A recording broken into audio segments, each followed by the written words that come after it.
السلام علیکم تمام ویورز کو اسلام زندگی چینل میں خوش آمدید۔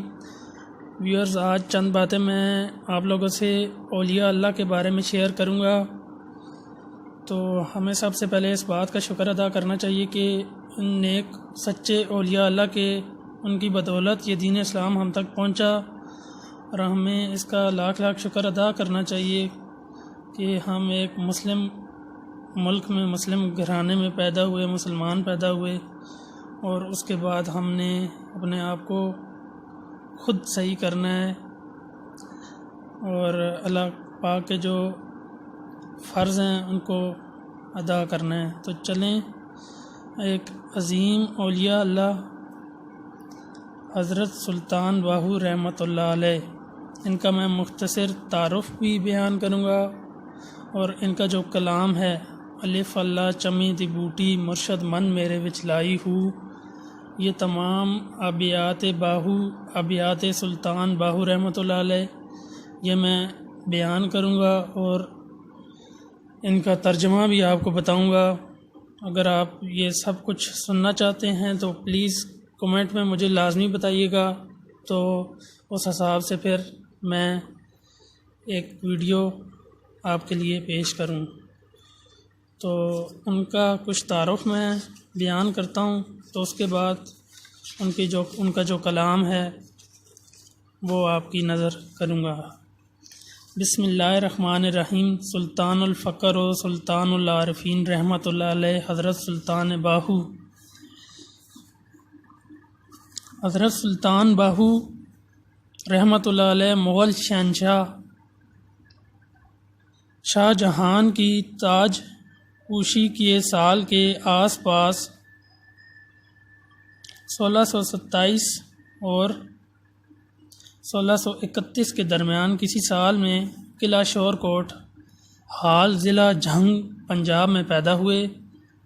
آپ آوان قبیلے سے تعلق رکھتے تھے۔ آوان محمود غزنوی کی ہمراہی میں جنگ سومنات کے مورکے کے بعد علاقہ سون سکیسر ضلع خوشاب اور گرد و نواح کے علاقوں میں آباد ہو کر قیام پذیر ہو گئے تھے۔ حضرت سلطان باہو کے والد بازید محمد رحمۃ اللہ علیہ دیندار، متقی اور حافظ قرآن ہونے کے ساتھ ساتھ ایک مرد سپاہی پیشہ تھے اور شاہ جہان کے لشکر میں ملازم تھے۔ حضرت بازید محمد نے ادھیڑ عمر میں اپنی ایک ہم کفو خاتون حضرت بی بی راستی رحمۃ اللہ علیہ سے نکاح فرمایا، جو ایک عالی مقام ولیہ تھیں۔ سون سکیسر کے گاؤں انگا میں وہ جگہ اب تک معروف و محفوظ ہے جہاں وہ ایک پہاڑی کے دامن میں چشمے کے کنارے ذکر میں محو رہا کرتی تھیں۔ کچھ مدت بعد حضرت بازید رحمۃ اللہ علیہ ملتان چلے گئے۔ وہاں بہادری کا ایک کارنامہ دکھانے پر ناظم ملتان نے ایک گاؤں نظر کیا۔ دوسری طرف آپ کی عسکری خدمات کے عوض آپ کو مغل شہنشاہ نے قلعہ شورکوٹ کے گرد و نواح میں جاگیر عطا کی، جو وسیع رقبہ میں پھیلی ہوئی تھی۔ بعد ازاں حضرت بی بی راستی رحمۃ اللہ علیہ وہیں پہنچ گئیں، اور حضرت سلطان باہو رحمۃ اللہ علیہ بھی یہیں متولد ہوئے۔ کم سنی میں ہی والد کا سایہ سر سے اٹھ گیا تھا۔ گو والدہ ماجدہ نے آپ کو علم ظاہری کی بھی تعلیم دلائی، مگر اصل تعلیم و تلقین حضرت بی بی راستی رحمۃ اللہ علیہ کی یہ تھی کہ آپ کو ذکر و فکر کے طریقے سکھائے اور سیر و سفر کے ذریعے مکشوفات کا دائرہ وسیع کرنے کی ہدایت فرمائی۔ نمبر 2، آپ کئی بزرگوں کے مزاروں پر گئے، کئی پیروں سے ملے، مگر اصل رہنمائی ظاہری و باطنی طور پر آپ کو حضرت محمد مصطفیٰ صلی اللہ علیہ وآلہ وسلم سے ملی۔ آپ نے اعتراف کیا ہے، پیشوائے خود شریعت ساختم، ہر حقیقت از محمد یافتم، دست بیت کرد مارا مصطفیٰ، ولد خود خواندست مارا مجتبیٰ۔ رشد و ہدایت کا اذن بھی آپ کو کشفا اسی بارگاہ صلی اللہ علیہ وآلہ وسلم سے ملا۔ شد اجازت باہو را از مصطفیٰ، خلق را تلقین بکن بہر خدا۔ طریقہ قادریہ میں بھی آپ کو حضرت غوث الاعظم شیخ عبد القادر جیلانی رحمۃ اللہ علیہ کے ذریعے اذن و فیض اویسی طور پر کشفی اور روحانی حالت میں ملا۔ آپ اسے طریقہ سروریہ قادریہ کہتے ہیں، چنانچہ اسی لیے آپ نے حضرت غوث الاعظم کو شیخ ماں ہمارے پیر کہا ہے۔ آپ ہمیشہ سیر و سفر میں رہے اور سفر کے دائرے میں زیادہ تر ملتان، ڈیرہ غازی خان، ڈیرہ اسماعیل خان، چولستان، وادی سون اور کوہستان نمک کے دیگر علاقے شامل رہے۔ آپ ان علاقوں میں روحانی مشن لے کر حکمت و معرفت کی دولت لٹاتے پھرے۔ آپ نے تقریباً 140 کتب فارسی میں تصوف پر لکھیں، مگر ان میں سے صرف 30 کے قریب اس وقت دستیاب ہیں، جن میں پنجابی ابیات کو نمایاں حیثیت حاصل ہے۔ آپ نے 4 شادیاں کیں، آپ کے 8 بیٹے تھے۔ آپ نے سب کو دینی تعلیم دلوائی اور آپ کے دوسرے بیٹے سلطان ولی محمد رحمۃ اللہ علیہ سے سجادہ نشینی کا سلسلہ چلا جو اب تک جاری ہے۔ آپ نے اورنگزیب کے عہد میں 1102 ہجری سے 1690 میں وفات پائی اور شور کوٹ میں دفن ہوئے، مگر تقریباً 70 سال بعد آپ کے تربت کو سیلاب کی وجہ سے دوسری جگہ منتقل کرنا پڑا۔ ایک مدت بعد وہاں بھی سیلاب آ گیا، تو اب جہاں آپ کا مزار ہے تابوت کو لا کر وہاں دفن کیا گیا۔ اس وقت حضرت سلطان نور احمد درگاہ کے سجادہ نشین تھے۔ 1332 ہجری 1918 میں روضہ کی تکمیل و تزئین و آرائش کا کام اگلے سجادہ نشین حضرت حاجی محمد امیر سلطان کے دور میں سر انجام پایا۔ صوفیہ کرام میں آپ سلطان العارفین کے لقب سے معروف ہیں۔ کشف میں آپ کی خبر دی گئی کہ آپ ان ارواح میں سے ہیں جن کا بشری زندگی میں ظہور سلطان الفقر کی صورت میں مقدر تھا۔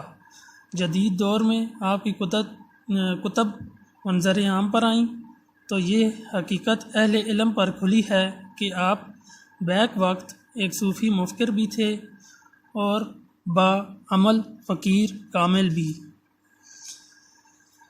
تو ویورز، چند باتیں اور ہیں۔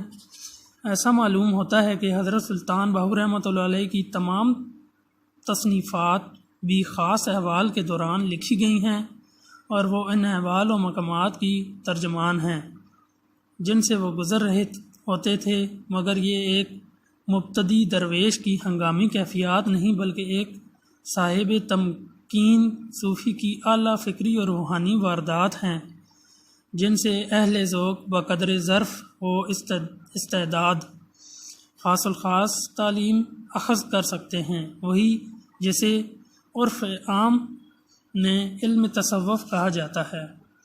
ان کی زبان سادہ و شیریں ہے، مگر جب وہ اپنے روحانی تجربات و افکار کے اظہار کے لیے کچھ نئی تراکیب و اصطلاحات واضح کرتے ہیں تو ان کی تحریر مشکل اور غور طلب ہوتی ہے۔ اکثر وہ اشاروں سے کام لیتے ہیں اور تفصیل و وضاحت کسی اور موقع کے لیے ملتوی کر دیتے ہیں۔ حضرت سلطان باہو رحمۃ اللہ علیہ اپنی نظری و عملی تعلیم کو تصوف کی بجائے فقر کہتے ہیں۔ عمر کے آخری سالوں میں علامہ اقبال رحمۃ اللہ علیہ بھی فقر کی جامع اصطلاح استعمال کرتے رہے۔ دراصل فقر میں ان خصائص پر زور ہے جو اعلیٰ اسلوب حیات میں مرکزی حیثیت رکھتے ہیں، جیسے خلوص، مروت، فیاضی، احفائے عہد، جوان مردی، محبت فاتحہ، عالم اور زہد و عبادت وغیرہ۔ وہ تمام صوفیاء کی طرح فرد میں ان خصوصیات کو بروئے کار لانے کے لیے کسی مرد کامل کی رہنمائی ضروری سمجھتے ہیں۔ اس کی توجہ قوت قدسیہ اور تربیت تزکیہ سے بندہ جلد اپنے مقام معلوم تک پہنچ جاتا ہے۔ پہنچے ہوئے مرد خدا کو وہ عارف فاصل اور فقیر کامل کہتے ہیں۔ ایسا زندہ دل اور روشن ضمیر شخص جہاں بھی ہو اور اس کے پیچھے کوئی چلے یا نہیں، معاشرے میں ایک مرد کار اور تحریک عمل کے ایک نمائندہ کے طور پر زندگی بسر کرتا ہے۔